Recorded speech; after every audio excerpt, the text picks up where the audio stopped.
ऋषि सुनक के ब्रिटेन के प्रधानमंत्री नियुक्त होने के बाद कांग्रेस ने जो ट्वीट किया है कि आखिर अपने देश में भी कब कोई अल्पसंख्यक इस ओहदे पर बैठेगा, सवाल यही है। हमारे साथ बीजेपी प्रवक्ता आरपी सिंह साहब हैं, हम उनसे पूछते हैं सर, ये अल्पसंख्यक को लेकर उन्होंने कहा है कि अल्पसंख्यक कब अपने देश में ऐसा होगा, इसको आप कैसे देखते हैं? देखिए, उनको राजनीति से आगे कोई देखता नहीं, हर बार वो राजनीतिक चश्मे से सब कुछ देखते हैं।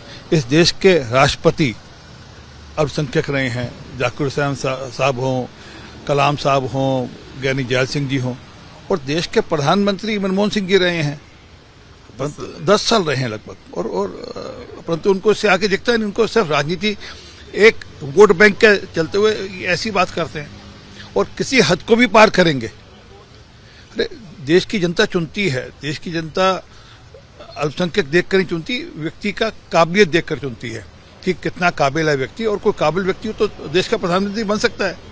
परंतु उनको क्योंकि राजनीति करनी है और हर चीज़ उनको धर्म के चश्मे से देखनी है, कि उनको वोट बैंक की राजनीति करनी है, इसलिए इस प्रकार की बात करते हैं वो। तो क्या उनके लिए अल्पसंख्यक कुछ और है? नहीं, उनके लिए अल्पसंख्यक सिर्फ एक धर्म के लोग हैं, एक पंथ के लोग हैं।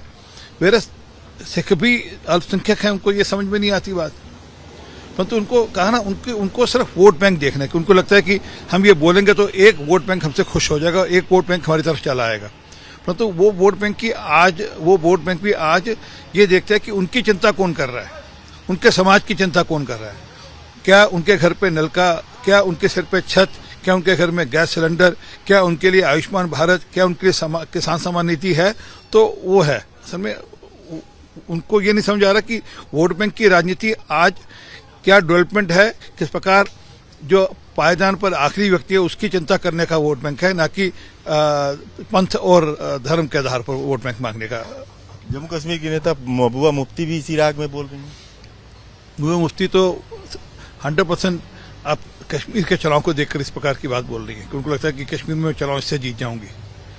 अरे आप के पिता सेंटर में मंत्री रहे हैं, वो इसलिए नहीं रहे कि वो कोई मुसलमान थे, वो इसलिए रहे कि काबिल व्यक्ति थे, इसलिए वो रहे। और अगर कोई और काबिल, और आपके ही राज्य के उमर अब्दुल्ला मंत्री रहे सेंटर के अंदर, वो ये सोच कर नहीं कि वो किस प्रकार वो काबिलियत देखते हुए और ये देखते हुए व्यक्ति ठीक था इसलिए उनको लाया गया होगा सेंटर में, तब जब लाया गया होगा। परंतु कहा ना कि ये सबके सब एक ही चश्मा लगाते हैं, वो है कि हमको किस प्रकार से मुसलमानों का वोट लाने के लिए किस प्रकार से हम धर्म का चश्मा पहने और हम सिर्फ धर्म की बात करें और मुसलमानों को खुश करें। एक बात और है कि दिल्ली कई दिनों से पिछले पोल्यूशन से जूझ रही थी, लेकिन आज दिवाली के जस्ट बाद अरविंद केजरीवाल जी ने ट्वीट किया, उन्होंने कहा है कि दिल्ली में हवा साफ है। जरा उन गर्भवती बहनों से पूछो जिनके लिए डॉक्टर ने कह दिया कि दिल्ली आपके लिए सेफ नहीं है, आपके बच्चों के लिए, आपके घर के लिए सेफ नहीं है।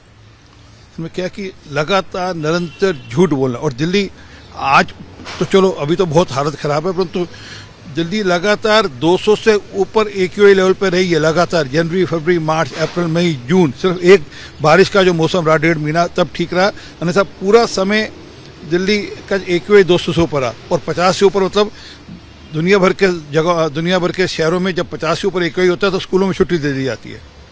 तो हमको ये आदत डालने की हम इसी पोल्यूशन में रहें, और एक भी कदम इन्होंने उठाया नहीं जिससे पोल्यूशन बचे। एक छोटा सा उदाहरण, दिल्ली में यातायात को लेकर आज 15,000 बसें चाहिए और दिल्ली में है 3782 बसें, पब्लिक ट्रांसपोर्ट है नहीं। दिल्ली में जो इंडस्ट्रियल पोल्यूशन है वो सबसे ज़्यादा, उस पर कोई चिंता और चर्चा है नहीं। दिल्ली में जो सड़कों पर जो मिट्टी होती है इसकी उन्होंने कहा था मैकेनाइज सफाई कराएंगे। बता दें कितनी मशीनों ने मैकेनाइज सफाई के लिए लाई हों। तो मैं क्या कि कोरी राजनीति करते हैं, काम करते हैं, बड़े बड़े कहा हम एयर प्योरीफायर टावर लगाएंगे।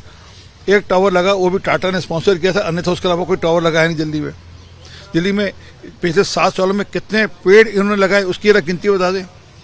दिल्ली में 70 विधानसभाएं हैं, अगर एक विधानसभा में 10,000 पेड़ लगाए तब भी 7 लाख पेड़ होते हैं, परंतु नहीं, ऐसा कहीं होता दिखता है। ऐसा तो नहीं लगता है कि जो पटाखा बैन किया था उसको जस्टिफाई करने के लिए ऐसा कर रहे हैं? देखिए, वो कुछ भी करते रहे, लोगों ने उनका पटाखा बैन नकार दिया। अभी जनता जानती भी उन्होंने क्यों नकारा पटाखा बैन, पर उन्होंने नकार दिया। परंतु बात पटाखा बैन की नहीं है, पटाखा तो 1 दिन, 2 दिन, 3 दिन का इशू है।